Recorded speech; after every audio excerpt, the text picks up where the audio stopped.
Welcome dear student. Student, we have already completed the first part of lesson nutrition in living organisms. So this is the part 2 video of this lesson, class 7. So let's start. Alright.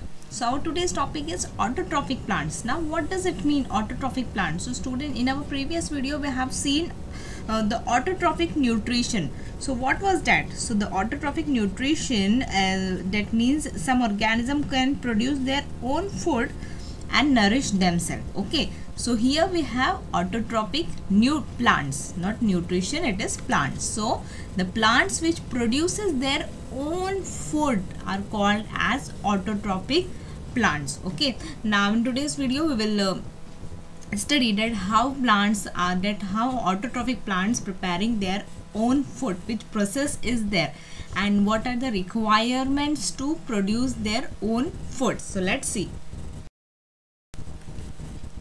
Alright, so how do plants produce their own food?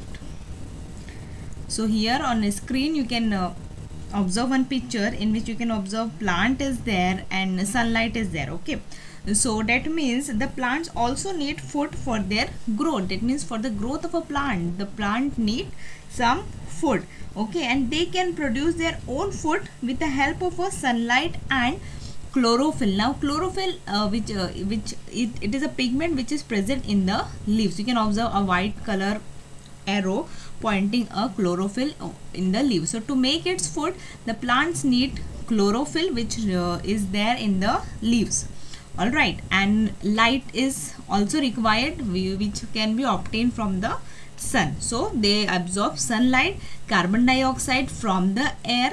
Okay, so these and water and nutrients from the soil. So these all are the requirement to produce their own food, and this process is called as a photosynthesis. That means by using all the nutrients from the soil, water, minerals from the soil, chlorophyll from the leaves, and light from the sun.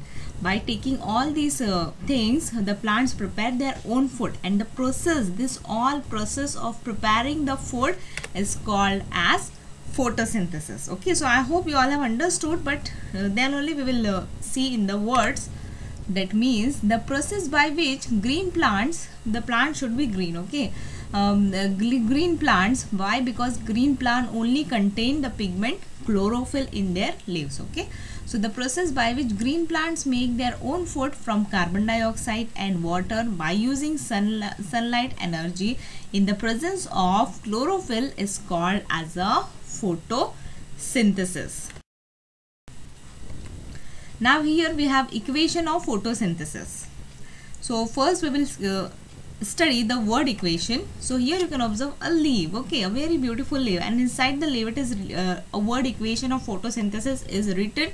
So we will read from the left hand side. Okay, because the equation is always read from the left hand side.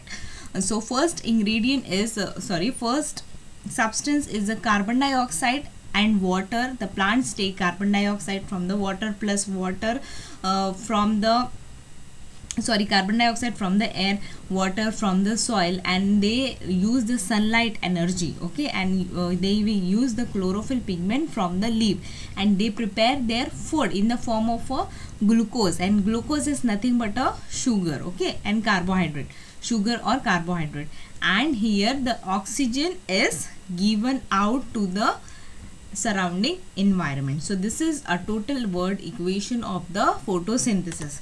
Now we will see a balanced equation of the photosynthesis. Now this is the same only, but what is the difference between the word equation and balanced equation is that in word equation we will like carbon dioxide, it is written in the word carbon dioxide, but in the balanced equation the carbon dioxide is written in its molecular form, like CO2, like here CO2, and for water it is written as H2O, and sunlight is sunlight and chlorophyll is written above and below the arrow respectively, and for the glucose it is a chemical molecular formula, that is C6H12O6, and for oxygen it is O2. Okay, so this is a totally balanced chemical equation, that is it requires 6 molecule of carbon dioxide, 6 molecule of water, and molecule of glucose and 6 molecule of oxygen. So this is a balanced chemical equation of photosynthesis. Okay, so a student, plants convert light energy into chemical energy and store it in the form of a food. That means they are taking light energy from the sun. They will absorb the light energy from the sun and they will convert that chemical energy and store it in the form of a food. Now food means in the form of a carbohydrate, that is sugar or glucose. So this is conversion. Now student, water, minerals and salt are absorbed by the roots from the soil, and the stem transport all these like water, salts and minerals through which transport them up to the leaf. That means from the leaves from the soil to leaves, it is transported by stem. And the leaves have microscopic openings called stomata, and through which they take in the carbon dioxide from the air. So in the leaf, we know that in the leaves chlorophyll pigment is there. Okay, so in the leaves the small opening or pores are there which are called as a stomata, and through these stomata the carbon dioxide and all gases are exchanged from these stomata, and while exchanging the gases like carbon dioxide or water vapors or oxygen, they open and close. Okay, so these are the stomata. Now here one picture is there just to show how it is open and closed. Now this is a closed stomata and this is a open stomata. That means just to take in and exchange the gases, they open and close themselves.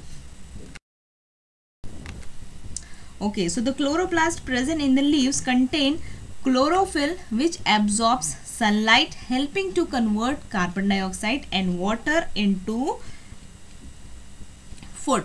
So here in the chloroplast present in the leaves, so this also present in the leaves, and it contains, the chloroplast contain chlorophyll. Okay, so here you can observe the leaf is there, then the plant cell is there, then inside the plant cell chloroplast is there. Okay, the green, and the chloroplast, it contains a thylakoid, and in the membrane of the thylakoid chlorophyll is present. Okay, chlorophyll is not present like openly, it is present in the membrane of thylakoid. You can observe the disc like structure is there na, above one after the above. So these are called as a thylakoid, and in the membrane of thylakoid chlorophyll is present, and this chlorophyll is required in the process of photosynthesis.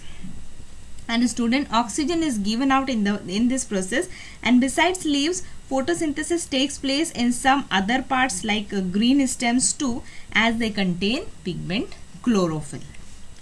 So this was all about the process of photosynthesis.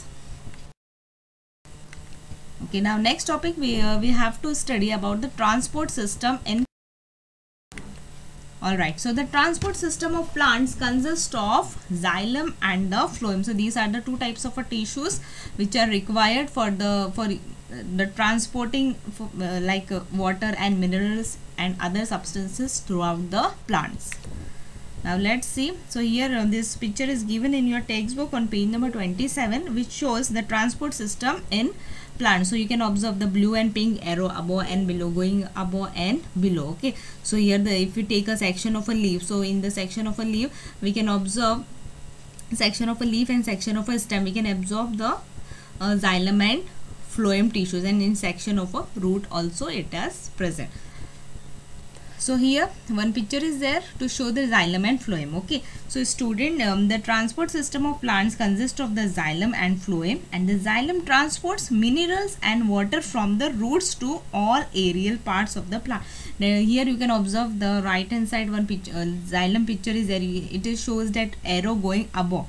That means it will transport the minerals and water from the roots to all the aerial parts of the plant. That means throughout, from the roots to all the parts, like till the flower, it will transport water and mineral. That's why the red arrow shows only in upward direction. Okay, and this is a one way. Sorry, this is a water and minerals like in phloem, and student, phloem transport the food. It transport only the food from the leaves from the leaves to other parts of the plant where it is either consumed or stored. Now the food, why it is from the leaves only? Because in the leaves only the process of photosynthesis takes place and the food has been prepared, and from the leaf the food has been transported by the phloem to all parts of the plant. Okay, so the xylem is one-way flow of a sap and phloem is two-way flow of a sap, because it should be the food should be carried from leaves to all above and below parts of the plant. And this is a thick cell wall made by lignin and thin cell wall, while phloem is thin cell wall made by a cellulose. So these are the cellulose and lignin, these are the proteins which are there in the membranes of the cells.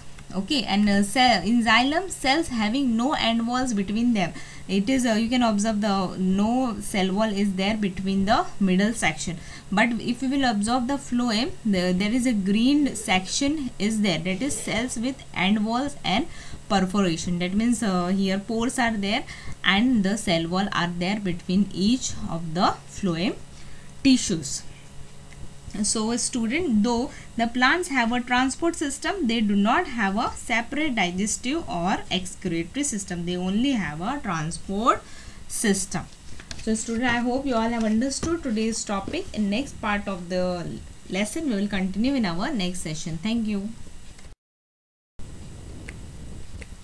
Thank you all of you.